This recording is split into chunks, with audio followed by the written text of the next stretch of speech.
that time of year again. Baseball is back, spring training is going on in the Cactus League and the Grapefruit League. I'm Ryan Hood, and I'm here to break down the National League West for this upcoming season.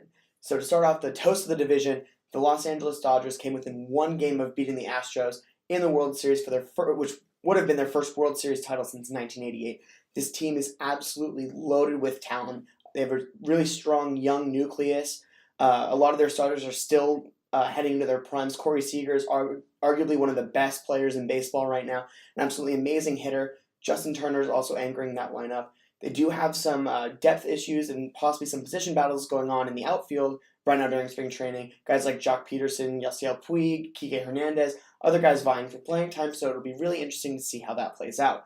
This team is also very stacked in its rotation. While they were looking to retain either Yu Darvish or find another low-cost option in free agency, this team still has a lot going for it in this rotation. Clayton Kershaw is the oldest member of their projected rotation right now, and while he does have some injury problems, when he is healthy, he's probably the best player in baseball. I don't see how that argument has changed during Kershaw's rise to stardom, including multiple Cy Young awards, in and year-in, year-out MVP contention. Clayton Kershaw is still the anchor of this team, and this team has a seriously strong chance to win over 100 games again, and will still be the toast of what is a very talented National League West. So moving on to the two teams that played in the wild card game last year, the Diamondbacks and the Colorado Rockies. Starting with the Diamondbacks, they did not retain JD Martinez this offseason, which does leave a huge hole in the middle of their lineup for some power. Outside of Paul Goldschmidt, their lineup is kind of dicey. A.J. Pollock still hasn't fully come back from an injury 2 years ago. He has not been playing at the same level.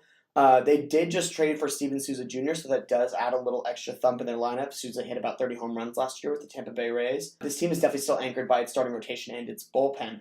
Zach Greinke had a huge turnaround season last year, so it'll be really interesting to see how he moves forward and continues to be the pitcher the Diamondbacks paid an ungodly amount of money for. Robbie Ray showed last year that he could develop into a front of the rotation starter, and he is a very, very good left-handed complement to Zach Greinke, and they're a great 1-2 punch, arguably one of the best in the bigs. They also have Taijuan Walker, who had a good season after being traded over from the Mariners last season. He should be another integral part of their rotation.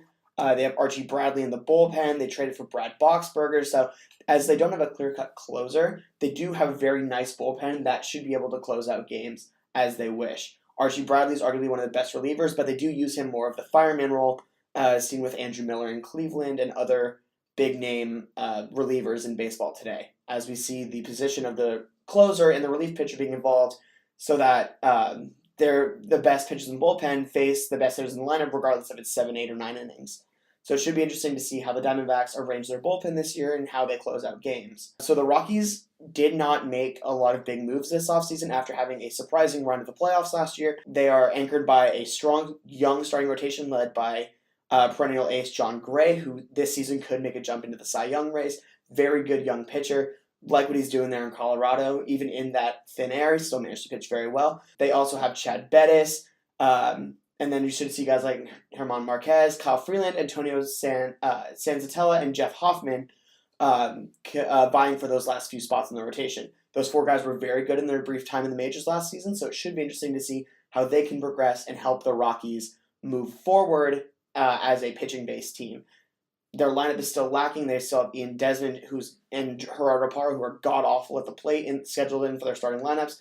Ryan McMahon is going to be coming on as a hot first base prospect. Let's see if he takes any playing time from Ian Desmond. I mean, obviously they still have Nolan Arenado and DJ LeMahieu and Charlie Blackmon, who are three incredible hitters. Arenado and Blackmon are MVP candidates. So the team still does have a lot of firepower on offense. Moving on to the San Francisco Giants, who made the most moves out of any NL West team this offseason. They had their worst season in a long time last year, losing 98 games, the most in the National League. They obviously had issues with injuries. Madison Bumgarner missed an immense amount of time due to a dirt biking accident. Mark Melancon missed some games and was ineffective when he was healthy. So it should be interesting. This bullpen is still very lacking, but I do really like the moves they've been making on offense. They traded for Evan Longoria to fill up their void of third base options. They traded for Andrew McCutchen to bolster their outfield. They also signed Austin Jackson. So if this lineup can turn it around like we know they can, like we saw them hit in 2015, plus guys like McCutchen and Longoria who have been very good for a very long time, this team should be able to hit. Buster Posey's still an MVP candidate, Brandon Belt, Brandon Crawford, Joe Panic. This team does have some serious options at the plate, so if those guys can turn it around, this should be a very good lineup to help anchor this team. They'll need bounce back years from Johnny Cueto and Jeff Samardzija as well, but this team does have a lot of potential while they are on the older side. So it should be interesting to see how this team goes forward, if they end up deciding to move some of their assets by the trade deadline if they're not doing so well, or if they try to add some more pieces to push for another playoff run before their guys age out. Buster Posey, Brandon Crawford, Brandon Belt are all over 30. The only projected starter right now who is under age 30 is Joe Panic. And obviously it's not a recipe for long-term success right now in the bigs, but it should be really interesting to see how the Giants move forward. And lastly, we have the San Diego Padres, who have a plethora of young talent. This team is making a lot of moves. They have a very good farm system. A lot of their guys still aren't ready. While their prospects will get some playing time this season, this team is still 2 or 3 years away from being serious contenders. They did add Chase Headley and Eric Hosmer in the offseason, so they are showing that they do want some veteran leadership on their team to lead their young guys to possibly do a playoff run in the next few years. This team just has to improve in the rotation. I don't see how it's possible that their rotation can anchor them for a whole 162-game schedule and have them remain competitive. So it should be interesting to see how the Padres can possibly move to being more competitive as their prospects really start to develop. So to end this off, I'm going to go ahead and go with my predictions. I see this is probably one of the best divisions in baseball outside of the American League West. I see a serious possibility of this team sending at least one, if not two teams to the wild card game. I think the Dodgers are going to win the division. I think the Giants and the Rockies have a serious chance at shooting for the wild card. But they will be competing with other tough non-division leaders, such as teams like the Chicago Cubs, the St. Louis Cardinals, the Milwaukee Brewers, other teams that could be pushing for this wild card spot as well. So I do see the Dodgers once again maintaining their division crown for the 6th year in a row, and seeing the Giants and the Rockies making serious push at the wild card game. So thank you for listening. This has been my NL West 2018 season preview, and look forward to an amazing baseball year.